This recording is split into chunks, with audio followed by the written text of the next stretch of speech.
Good day mga kalika! Sa video na ito ay tuturo ko kung paano magpalit ng LED headlight sa ating TMX 125 Alpha. Dahil kahit nakamodify na yung motor natin, stock na bulb pa rin yung gamit ko. Bagay naman yung bulb at yung tone nito dahil classic look. Pero naisip ko magpalit para maliwanag at safe sa daan. Ito nga pala yung mga gagamitin natin. Syempre yung LED light. Lalagay ko na lang sa description yung link kung saan ko ito nabili. Size 12 na open and closed wrench para dun sa cover. At Phillips screw. Simulan na natin.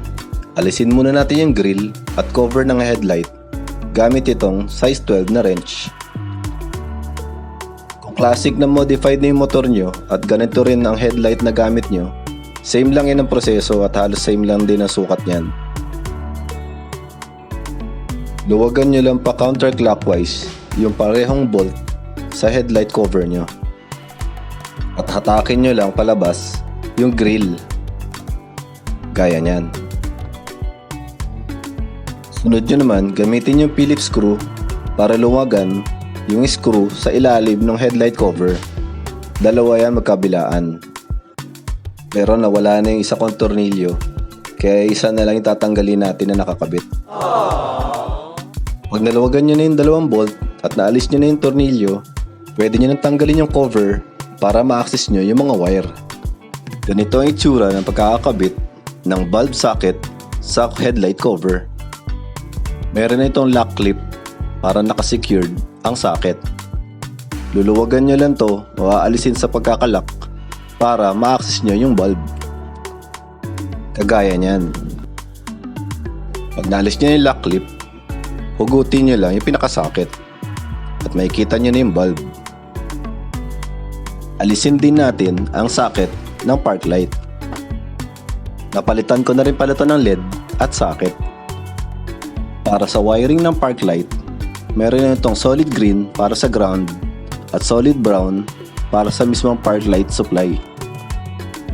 Pag bibili kayo, T10 ang pinaka-code nito. At T10 na socket din ang kailangan nyo.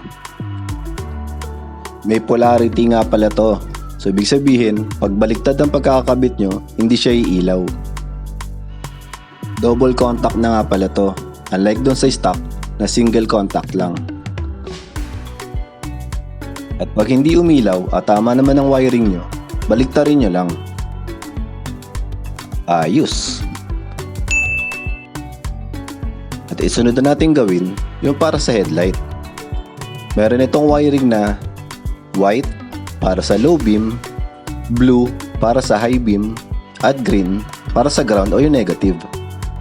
Para naman matanggal natin yung lumang bulb sa socket, kailangan natin siyang i-push pa loob at i-counterclockwise hanggang sa lumuwag ito. Ayan, meron kasi itong lock magkabilaan sa bulb at doon siya nakasuot sa slot sa loob ng socket. Ito na nga pala yung ipapalit nating LED light. Lagay ko na sa description yung link.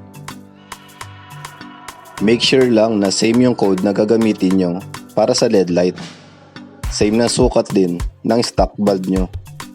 BA20D ang code nito na meron siyang dalawang lock magkabilaan. Double contact din ito. At meron din tong dalawang slot magkabilaan.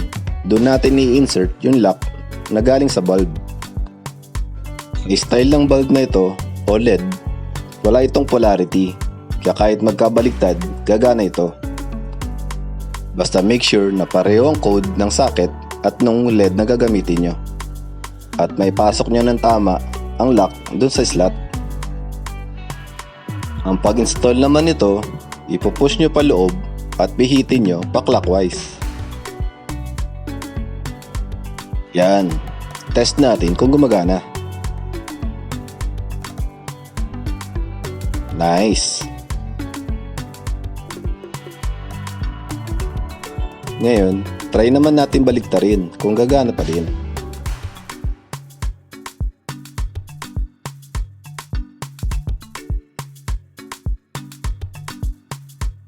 Ayos!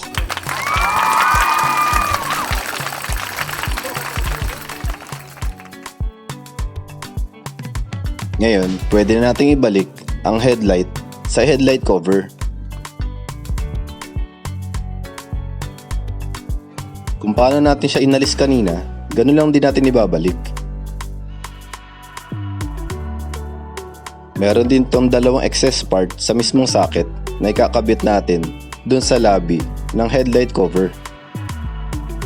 Gaya niyan.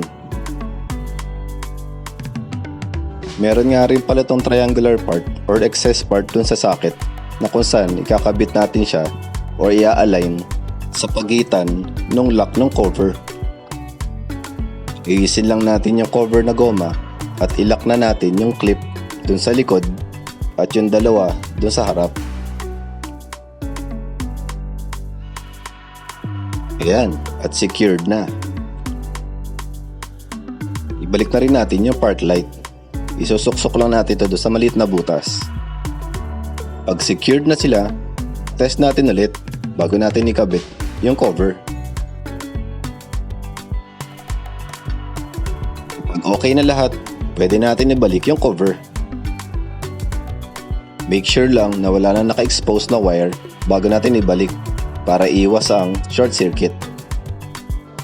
Lagyan nyo lang ng space yung bandang gitna para hindi maipit yung connection wiring ng headlight bulb. Mas mabuting i-test nyo ulit kung gumagana pa rin yung ilaw bago nyo i-secure yung tornilyo at yung bolt. May pagkakataon kasing hindi gumagana to pagkabalik dahil maaaring naiipit yung wire or nalulose yung connection. Kung gumagana naman ng maayos, i-lock nyo na. Clockwise lang ang paghigpit dun sa bolt at screw. At balik nyo na rin yung headlight cover grill. Make sure na tama rin yung alignment or yung angle ng headlight nyo kung saan tatama sa daan. Final testing ulit tayo kung gumagana yung low, high, pati na rin yung park light.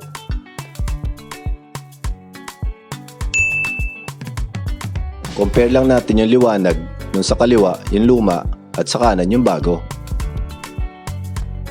Ayan, at may bago na naman tayong natutunan. Simple lang ito pero laking tipid para sa taong gustong mag-DIY. Next ko naman ituturo kung paano ikabit yung tube container na yan. Hindi madali ang buhay pero walang imposible sa taong gustong matuto at may tiwala sa proseso. Hanggang sa muli, ako si Christian. Likha na!